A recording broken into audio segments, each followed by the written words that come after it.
Hi, everyone, and welcome back to Local Liberty. This is Brian and Shane. We are continuing the conversation about individual liberty and also the series called College Chat, where we are discussing certain questions from Shane's American government class. The question of the day is, what are or should be the limits of presidential power? My first thought on this question, and it's very possible that I'm reading too much into this. I do not know the person that wrote these questions, but this sort of struck a chord with me, similar to the question on how should the states limit federal power? What should be the limits of federal power? That's the previous one we discussed. Yes. When I read this question, what are the limits of presidential power? I sort of see a very subtle insinuation into this question that the starting point is the president has unlimited power, and then let's talk about a few specific places where we should dial it back, or we should put in a few limits here. To add context to this, numerous times in class, my professor has made a point to mention that governments run by a president often devolve into tyrannical states. Many of the Latin American governments adopted a model similar to the United States, and they had a president as the head, and the president over time accumulated more and more power until it became essentially an authoritarian type government. So he said historically, presidential states run a government run with the president as the head of state tends to turn out bad, tends to lead to bad outcomes, as opposed to a parliament with a prime minister or whatever other. So it's very possible that I'm looking a little bit too hard for the propaganda. Every question. I think you're looking a little too hard there. But that was my first reaction anyway. So this is one of those that you can have a really quick answer, I guess. I'm not a constitutional scholar because I don't really spend that much time studying the Constitution, but I do know that the Constitution lays out a specific role for the president, namely to execute the laws that are written under very specific enumerated limitations by Congress. So, that's the short answer of what are the limits, or should be the limits on the president, is what's defined in the Constitution. However, I think, a more complete answer for me is just talking about what the president is. And I think it's largely boiled down to a pure figurehead. The president on paper sure wields an awful lot of power. However, presidents come and presidents go, and the trajectory of government doesn't change at all. Parties come, parties go, and the trajectory doesn't change. Budgets keep growing, deficits keep growing, intrusions in people's lives constantly grow. So, I think you're exaggerating that intrusions in people's life constantly grow. I think that sometimes they do and sometimes they don't. We see this with, say, marriage equality or marijuana prohibition, that sometimes that there is a pullback of sometimes a right to privacy, or the Supreme Court has given us a pullback in terms of governmental power. I think we had this same exact conversation, and probably the other question we were discussing on this, and check it out on YouTube. And it came out as, from my view, that things like, the marriage equality thing, that is an expansion of government power. When the government says, okay, we're now going to bless more marriages, that's an expansion. It's not the government saying, we're just decided it doesn't make sense for us to be here anymore. We're getting out of the business altogether. So I guess I see that from a very different angle.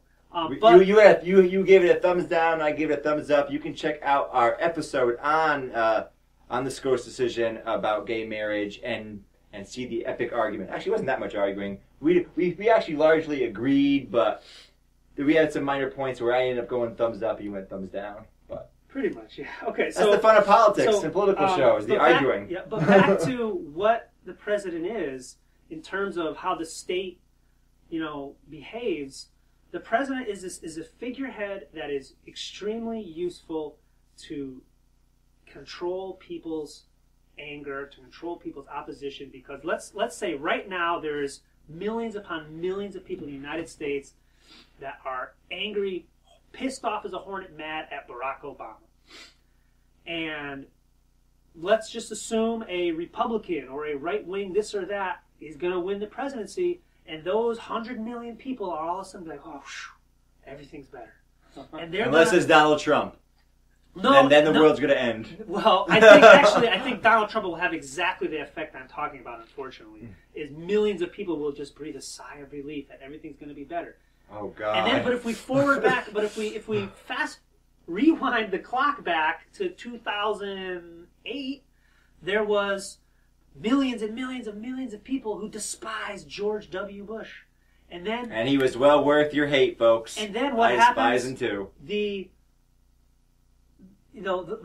change in hope. The Obama, hope and change. All right, I had it backwards. The Obama presidency sweeps in, and all of a sudden, 100 million people that were anti-war, anti-this, anti-that, are all of a sudden, well, they're placated. They're quiet. They've been nice and quiet since 2008. It's going to be a flip-flop in 2016, or maybe 2020 if a 4-year pans out. The bottom line is the president is just a hugely useful propaganda figurehead to just keep people going on the ride of distraction of everything's bad, everything's bad. Oh, wait, we got a new president, everything's good, everything's good. Wait a minute, nope, nothing actually changed, and now I'm mad again, we got a new guy, and it's just an endless cycle of people being distracted, and it makes me just wonder how short are people's memories that you can't understand that there's a new president, but nothing else has changed. I wish people would remember promises made and then just completely disregarded by presidents. I mean, Obama's hope and change bandwagon, I mean, some of the things he promised, like... The most transparent administration ever. Right, I mean... But some folks are having a good laugh at that one. But let's put that aside for the moment on what should be the limits of presidential power. First of all, our president has a lot of power. Not so much domestically as people think he has. He doesn't have so much as much power as you might think to influence the economy. I mean, like you say, he does play a figurehead role where he can say things that might make people feel better or whatnot.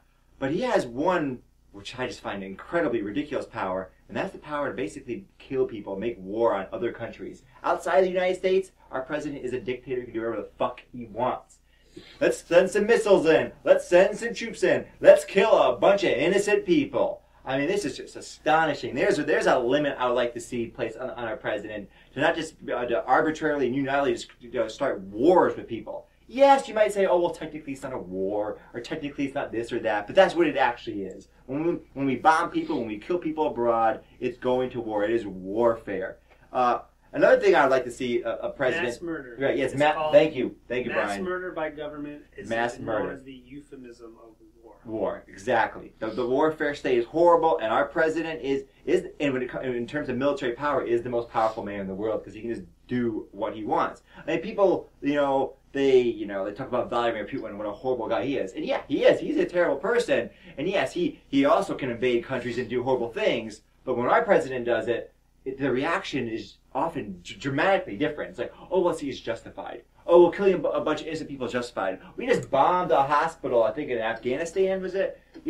Oh, well, it just happens. The headlines that I get a morbid chuckle out of on that story is that is the first example of one Nobel Peace Prize winner bombing and killing another Nobel Peace Prize winner. Because the Doctors Without Borders won the Nobel Peace Prize some years ago, and of course, Obama won the Nobel Peace Prize. Somehow, it doesn't make any sense. Right. So, that is just such a ridiculous scenario you just brought forward. The Nobel Peace Prize winner bombed the hospital of other Nobel Peace. It's so ridiculous. So let's put a limit on the president's power to declare war, to send missiles at people, to send troops in. Let's put a dramatic limit on that, like just stop it, stop messing with other people's lives. I mean, it's people talk about the cost of war, but a lot of the costs are kind of hidden. Like during the Iraq War invasion, we got a regular update on how many troops were killed. We see on the screen, like I remember watching like Fox News or the O'Reilly Factor. It was like a little thing like in the corner. It's like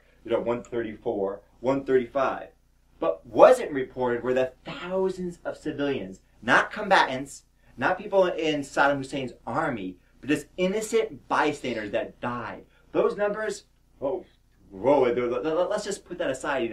It's just it just happens. They're millions. It's astonishing how many people we kill. So I want to limit that power of the president. And I don't even want to think about this anymore, Brian. Let's just stop the warfare part. 'Cause it's just so horrible to think about what this man does. I'll just add one last thing. I don't want to minimize the domestic power of the president that is ran through the regulatory state, which is basically the executive branch and a million some odd employees of the federal government that, through their wisdom, know how to regulate just about every facet of Americans' life now. So that's the alphabet soup agencies, which I'm sure we'll be discussing. Yeah, it's like the FDA and other sort of groups that do a lot of things that you might not like or might not even realize that they do. That's right. All right, folks, thanks for listening. That is another episode in our College Chat series. This is Brian and Shane from Local Liberty. Check us out on Local Liberty on YouTube and Facebook. Have a good night.